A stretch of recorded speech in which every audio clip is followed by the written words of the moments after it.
ይሄ እንግዲህ ለሳምባ ምች፣ ለሳምባ ኢንፌክሽን እንዲሁም ለሳይነስ፣ ለጉንፋን፣ ለደረቅ ሳል የሚሆነንን ነው እዚህ ጋር የምናየው።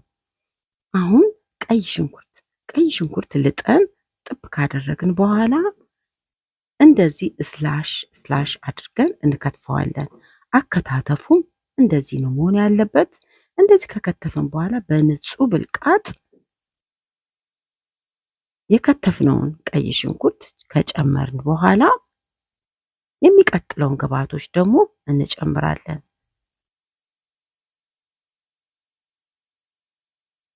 አያችሁት? ብልቃጡ በጣም ንጹህ ብልቃጥ መሆን አለበት። ከዛ የምጨምረው ኦሊቭ ኦይል 1 የሾርባ ማንኪያ እንዲሁም ደግሞ ግማሽ ሎሚ መጭመቅ፣ ግማሽ የሎሚ ጭማቂ ካደረግን በኋላ 1 የሾርባ ማንኪያ ማር፣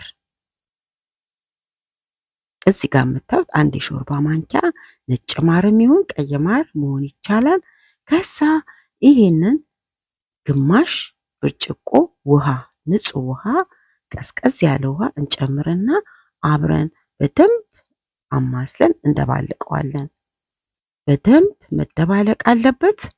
ከዛ በኋላ ይሄንን ከድነን ለ3 ለ4 ቀን 3 ቀን ይበቃል ውዶቼ። ለ3 ቀን ክድን አድርገን እንደዚህ ካስቀመጥነው በኋላ ከ3 ቀን በኋላ ይሄንን እንግዲህ ማታ ማታ ከመተኛታችን በፊት በሾርባ ማንኪያ 1 የሾርባ ማንኪያ ዋጥ እያደረግን መተኛት፣ እንደዚህ ማለት ነው። ከ3 ቀን በኋላ እንደዚህ ሲሮፕ ይሆናል። ይህንን ሲሮፕ እንግዲህ ዋጥ አርጋችሁ መተኛት በተከታታይ ለ10 ቀን ብትወስዱት ምንም አይጎዳም።